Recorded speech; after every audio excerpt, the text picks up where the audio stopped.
Right, let's now speak to the money desk. No doubt, whether you're a motorist or you're in business, this record fuel price has become unbearable. So, Devan, thank you very much for joining us. Just break down exactly what we're going to be paying at the pumps from Wednesday.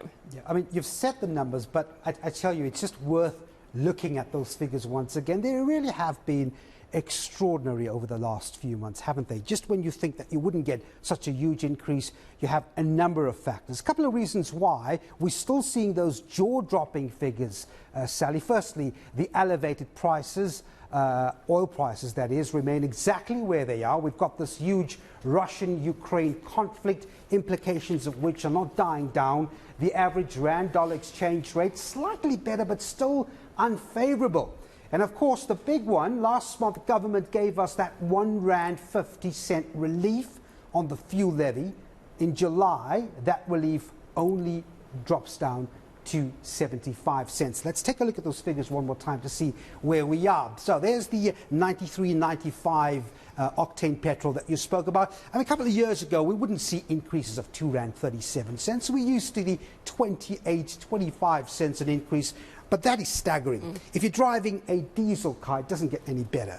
R2.30 up for you. And I've always pointed out, Sally, to paraffin, because this is where the real sad story lies in. You have still so many homes being heated, being lighted.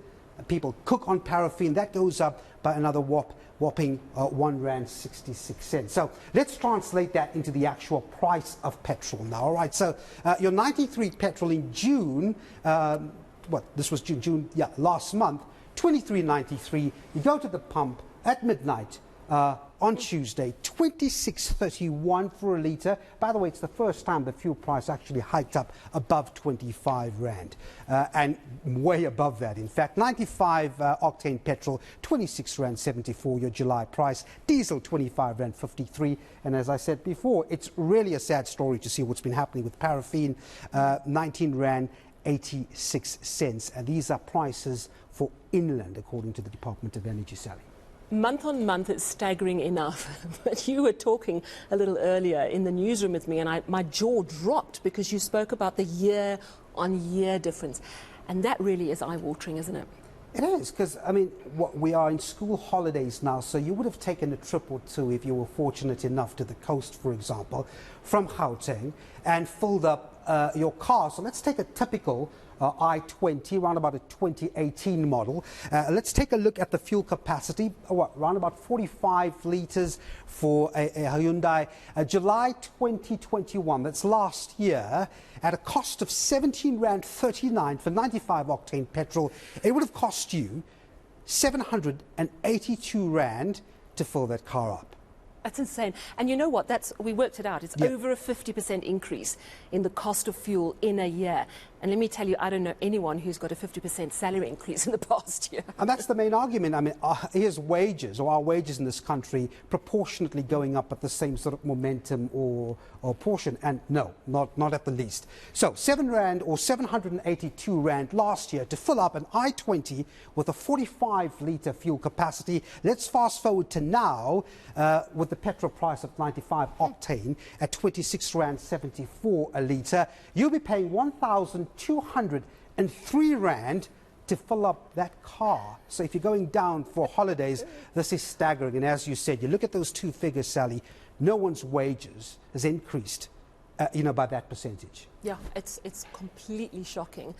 And of course, we're not only paying for our cars, but those of us who are running generators during load shedding, we worked it out. It's costing about 800 rand a week to deal with load shedding stage 6. So that could add another 3,500 rand in fuel bills. And I don't think it'll be mitigated by the price of electricity on your bill every month, because of course we know that that's going up. Yep. So it's a big mess. Misery loves company. We're not alone though, are we? No, we're not.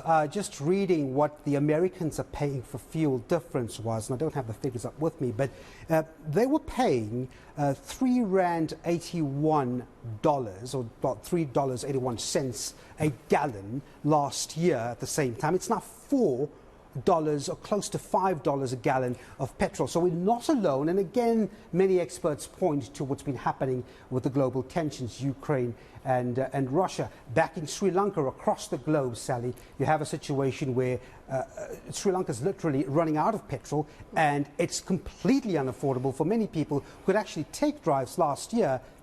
Not the case this year. So we're certainly not alone. But of course, our own little controversial arguments around the fuel levy still stand. But really the big cloud is that rand-dollar exchange rate and the oil price. I mean, the reality is we know that the Department of Energy and Treasury are in discussion. And the reason they gave us that R1.50 a litre cushion up until 2 months ago, now it's 75 cents until the end of this month, was to buy themselves time to work out what to do with the ever-increasing price of fuel. Now, we know that diesel is deregulated. There are calls, the DA is calling today for petrol to be fully deregulated. I'm just wondering how much difference it would make even if it was deregulated.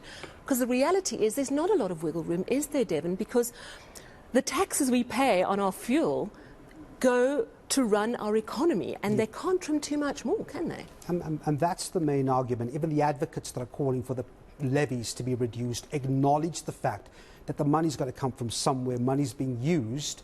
So it's a difficult position, but essentially the advocates are saying cut down some of the levies. Again, not too much wiggle room, but you can control that, but you simply cannot control the oil price and the dollar price. Yeah, absolutely. So I'm seeing lots of people are going to have to start carpooling, maybe even selling off a second vehicle, maybe downgrading. Smaller vehicles use less fuel, that sort of thing. I think that's the reality that we are facing, because we don't know when it's going to end, do we? No, but it's interesting. You'll get the opinion from the Automobile Association a little later. Maybe we can throw some of these questions to them. But again, you know, it's really a wait and see. Absolutely. Devan Murugan, thank you very much for giving us the full, albeit grim, picture. And of course, we'll speak to Devan later in the program as well.